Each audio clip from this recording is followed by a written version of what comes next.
계속해서 투데이 인터뷰 시간입니다. 오늘 투데이 인터뷰 시간에는 다가오는 6월 1일 지방선거를 앞두고 이색 후보를 이 자리에 모셨는데요. 증평군수에 출무하는 송기훈 재경 증평군민회장과 함께합니다. 안녕하세요. 네, 안녕하세요. 반갑습니다. 네. 아무래도 시청자들에게는 배우로 익숙한 송기훈 후보님입니다. 네, 지금까지는 그랬겠죠. 네. 네. 연예인 최초로 이 군수에 도전하면서 큰 화제가 되기도 했는데요. 네. 특히 증평 군수 선거 같은 경우는 이미 언급되고 있는 후보군들이 꽤나 많은 걸로 알고 있습니다. 네. 증평 군수로 출마를 결심하신 결정적 이유가 무엇일까요? 네, 뭐 출마 결심 이전에 사실 말하자면은 이렇게 배우 출신이 특히 탤런트가 지자체 장으로다가 출마한다는 거는 제가 군수로서는 최초가 아닌가 이렇게 생각을 합니다. 사실 뭐 제가 그 정치에도 수년 전부터 관심이 많았습니다. 네. 예, 거슬러 가면은 우리 이제 18대 대통령 그때 캠프에서 제가 누리스타 유세 단장을 했었습니다. 네. 예, 그 경험으로 또 윤석열 이번에 그 선대위에서 제주에 제가 국민의힘에서 맨 처음 선대위 문화지원단장이라는 역할을 맡아가지고 이번에 정권 교체를 하는데 우리 윤석열 후보님을 모시고 전국을 투어하면서 목이 터져라 외쳤던 이제 며칠 전 얼마 전입니다만은 그렇게 해서 이제 정권 교체를 이루다 보니까 저희 고향이 민주당 3선이었습니다. 네. 이번에 이제 3선 제안이 이제 돼서 제가 이제 출마를 하게 됐습니다만은 정권 교체를 했으니까 이제 꼭 그 덕이라기보다는 우리 그 지역이 그동안 거의 민주당이 우세했다고 할까요? 그 민주당, 나쁘게 표현하면 민주당 밭이라고 할 수도 있었는데 정권 교체를 했으니까 이제 우리 국힘의 당심이 좋아졌고 해서 이제 이번에는 내 고향을 좀 네. 증평을 좀 사수해서 이번에 군수에 내가 한번 도전을 한번 해보자 해서 제가 이제 출마를 하게 됐습니다. 그러셨군요. 그 배우를 하셨던 분이 이런 행정을 잘 꾸려나갈 수 있을지 이런 우려가 되는 소리가 있는데요. 네. 사실 이런 시선에서는 송 후보님께서 어떠한 답변을 해주실 수 있을지 궁금합니다. 네, 물론 뭐 배우 생활을 하다 보니까 행정을 뭘 알겠느냐, 그렇게들 이제 많이들 이제 표현을 하고 하시는데. 사실 대한민국의 행정 전문가들은 수백 명, 수천 명, 수만 명입니다. 안 그렇겠어요? 맞습니다. 행정의 어떤 그 전문성도 중요하지만은 어떻게 그 행정을 가지고 그 행정에 대한 아이디어를 성취를 시킬 수 있느냐. 그렇죠. 다른 것보다 그렇게 생각을 하거든요. 네. 첫째는 예산 아닙니까? 우리 증평군은 타 지자체에 비해서 물론 상당히 적은 네. 작은 군이라고 할 수 있습니다만은 네. 예산이 충분하지 못했습니다. 예산이 상당히 그쵸. 미흡했거든요. 아무래도 군이다 보니까 교부세를 더 비롯해가지고서 그래서 예산만큼 제가 자신이 있다. 네. 예를 들면은 아무리 좋은 기술력을 갖고 있다 하더라도 맞습니다.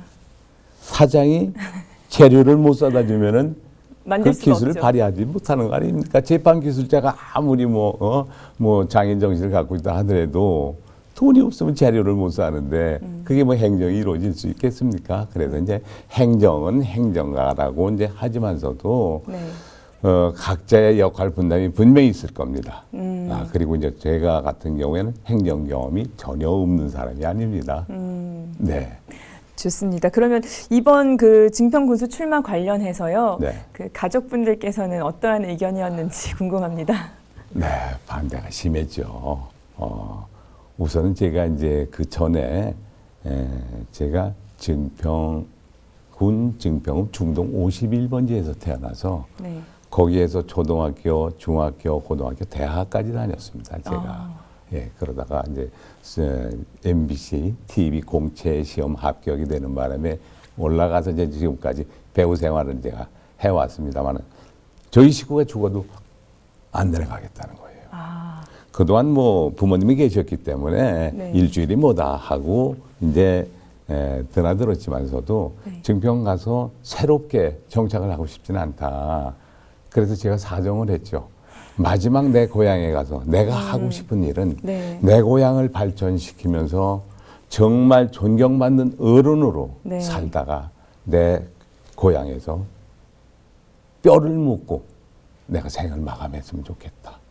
그 소원을 제발 좀 이루게 해달라. 이렇게 해서 내려왔고, 또 이제 문제는 저희 집안에 그 정치적 유전자가 좀 있습니다. 옛날 뭐 외할아버지로 해서 그때 당시는 금권 선거가 아주 심했을 때죠. 네. 그때 이제 여러분 고비를 마시는 바람에 저희 어머니가 얼마나 그때 많이 마음의 상처를 받았겠어요. 그렇죠. 그리고 이제 저희 큰아버지가 청주시장을 하셨고 거슬러 가면 또 저희 정조 할아버지께서 네. 지금으로 말하면은 제주도 도지사를 하셨어요. 그러다 보니까 묘한 그 DNA가 있다고 할까.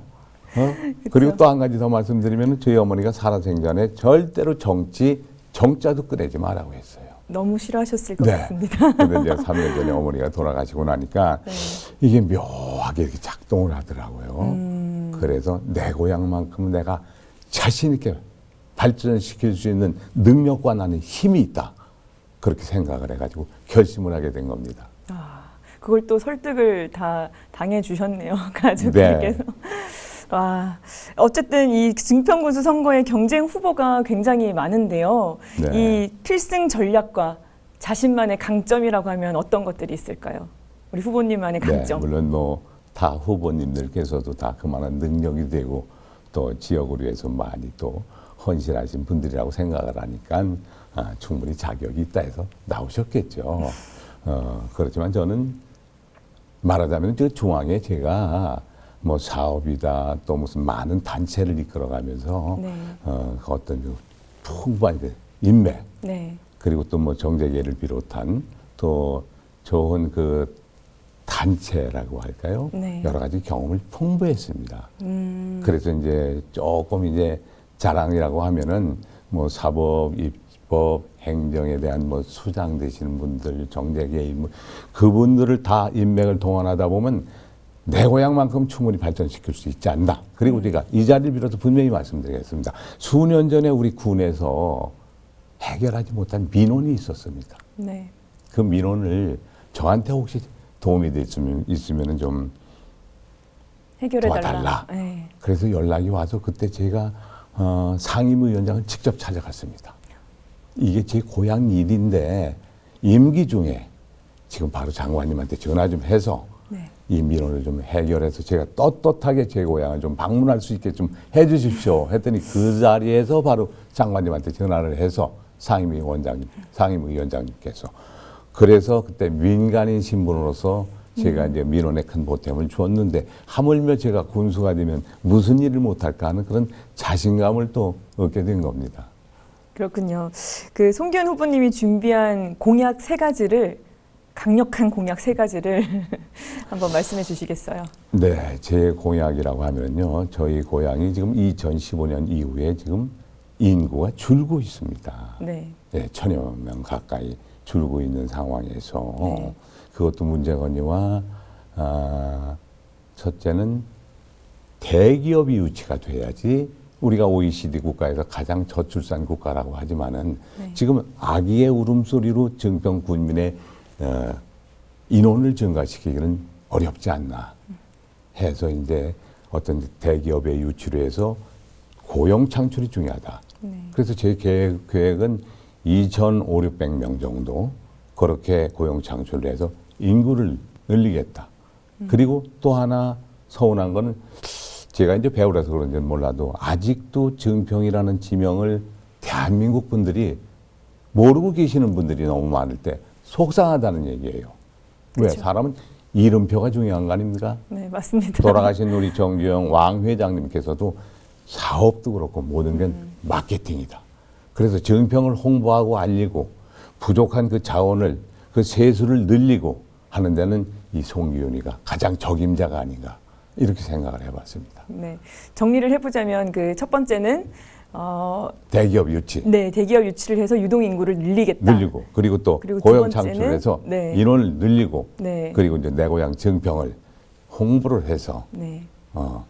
그렇게 널리 알리겠다 이거죠. 말하자면 이제는 증평이 어디야가 아니라 네. 찾아오는 증평을 만들겠다. 이런 얘기입니다. 네. 전 국민이 떠나서 이제 세계 속의 증평으로다 제가 이미지를 심고 싶습니다. 네, 증평군의 평균 나이가요 40세 정도로 네. 충북 지역의 다른 지역들보다는 좀 젊은 추세입니다. 근데 이 송기훈 후보님께서는 아무래도 좀 이른을 바라보는 나이시다 보니까 글쎄요. 이 정책을 추진하거나 국민들과 네. 소통하는 거에 대한 어려움을 어떻게 극복하실지 궁금합니다. 이런 말이 있습니다. 노마지심이라는 말이 있어요. 숲에서 길을 잊어버리면 늙은 말을 따라가면 길이 나온다고 했거든요. 그리고 뭐 지금 세계 대통령이라고 하는 그분도 나이가 지금 80이 됐고 그렇다고 해서 제가 그렇게 뭐 고령이라고 뭐 얘기하는 건 아니지만은 만추가경이라는 말도 있습니다. 늦게 피는 꽃이 더 아름답다. 또 이제 그런가 하면은 지금 이제 우리 그 사회자께서 말씀을 하셨지만은 정확히는 40세가 아니라 42세입니다. 증평군 평균 나이가. 아, 네. 예.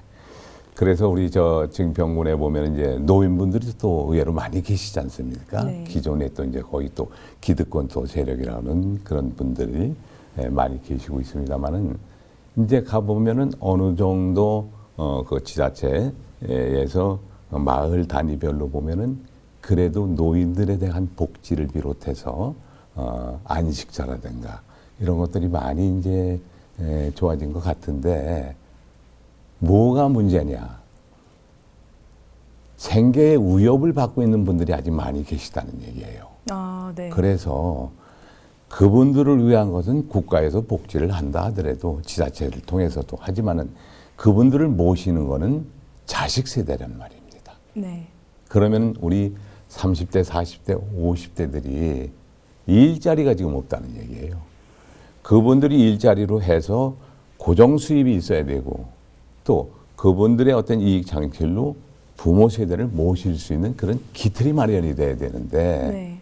이게 어렵다 보니까 아무리 뭐 복지가 잘 된다 하더라도 우리는 항상 자식과 부모라는 것은 하늘탈에서 공존하면서 그렇게 살아오지 않았습니까? 그래서 저는 드라마를 하면서도 보면 손자 세대부터 할아버지에 이르기까지 그렇게 이제 그 공통된 그런 그 생활 속에서 이제 뭐 많은 뭐 드라마도 해봤고 했습니다만은 저는 이 가족이라는 것을 상당히 소중하게 생각을 합니다. 네. 그래서 우리 젊은 분들이 일자리 창출을 해서 노인을 잘 모시게 하다 보면은 그게 바로 소통이 아니냐 이렇게 그냥 생각을 해봅니다. 네. 내 가족처럼 이렇게 네. 생각하고. 네, 그리고 여기다 보면은요 우리가 제가 이제 초에 좀 말씀드릴 기회가 있을지 모르겠습니다만은 네. 우리가 증평군이 문화가 너무 빈약합니다. 문화예술이.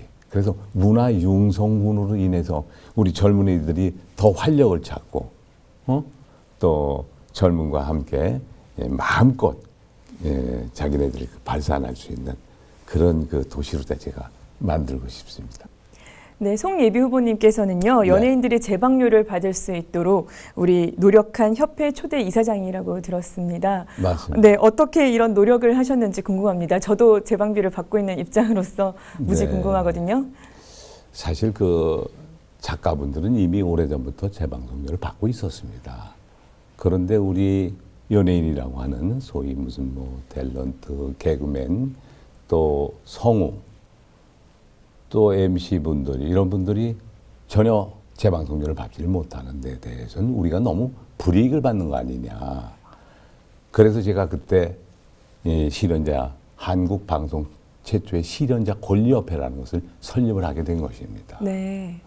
그로 인해서 우리가 이제 많은 연예인들이 함께 혜택을 보고 있습니다만은 우리 가수 남진 씨 있죠. 네. 남진 씨가 하루는 어이 동상 우리 가수는 왜 거기서 뺐는가? 근데 가수는 좀 어려움이 많았습니다. 네. 제가 또 다른 매체를 통해서도 말씀드린 경험이 있습니다만은 지금 현재 활동을 하시는 분보다도 그만두신 분들의 수가 너무 엄청나다 보니까 그때 제가 하기에는 너무 좀 벅차더라고요.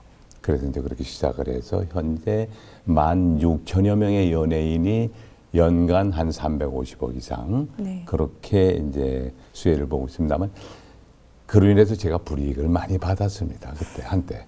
그래서 한 몇 년 동안 방송이 좀 출연이 뜸했던 그런 적도 있었죠. 하지만 이런 것은 누군가는 반드시 해야 할 일이다 해서 제가 그때 말하자면 그런 것이 행정이 아니겠습니까? 네. 그래서 지금 아직도 뭐 저한테 또 고맙다 소리 하는 뭐 우리 연예인들을 비롯해서 그 보람으로 제가 또 이렇게 살고 있습니다. 네, 연예인 이 권익 향상에 힘쓸 뿐 아니라 또 네. 중소기업 활성화에 많은 활동을 하신 걸로 알고 있습니다. 어떻게 또 이렇게 기업까지 네. 활동을 하시게 됐는지 궁금합니다. 네, 맞습니다. 거슬러 가면은 사실 저희 선친께서 그 중소기업을 하셨었거든요. 네. 그런데 이제 우리나라 산업 발전의 근간이라고 할 수 있는 중소기업이 잘 살고 자영업자를 비롯해서 소상공인들이 잘 살아야 우리나라 국민 전체가 잘 사는 거 아니겠습니까? 지금 현재 우리나라 그 사업자 수의 99%가 중소기업입니다. 1%가 대기업이고요. 근로자 88%가 근로자 수가 중소기업입니다.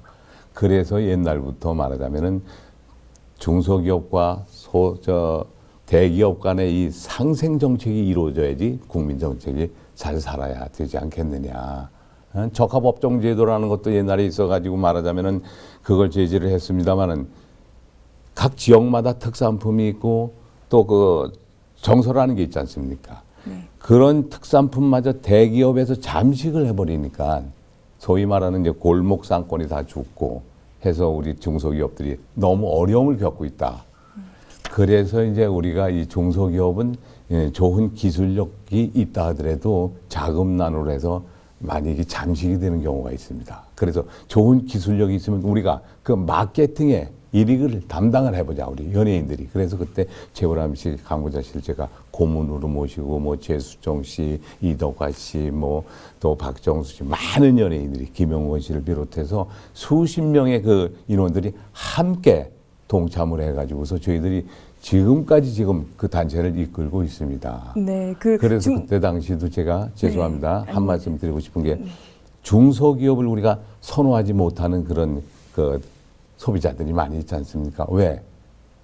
중소기업 제품을 갖다 구매를 했는데 고장이 나오면은 이게 1, 2년 후에 연락을 하면은 기업이 없어졌다는 얘기죠. 도산이 되다 보니까. 그래서 제가 그때 정식으로 중소기업청에 건의를 했었습니다. 우리나라는 중소기업청 AS부를 창설해야 됩니다.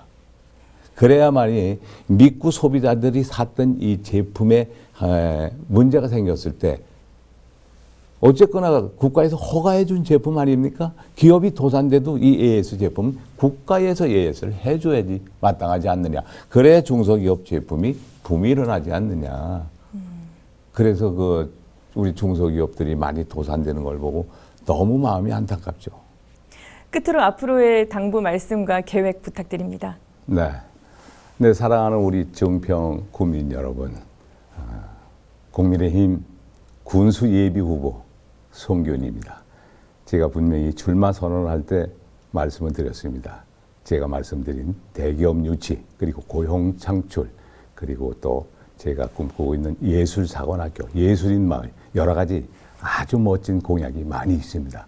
이 공약을 꼭 실천을 해서 잘 사는 정평, 부자의 마을, 정평 송기훈 꼭 만들겠습니다. 여러분, 감사합니다.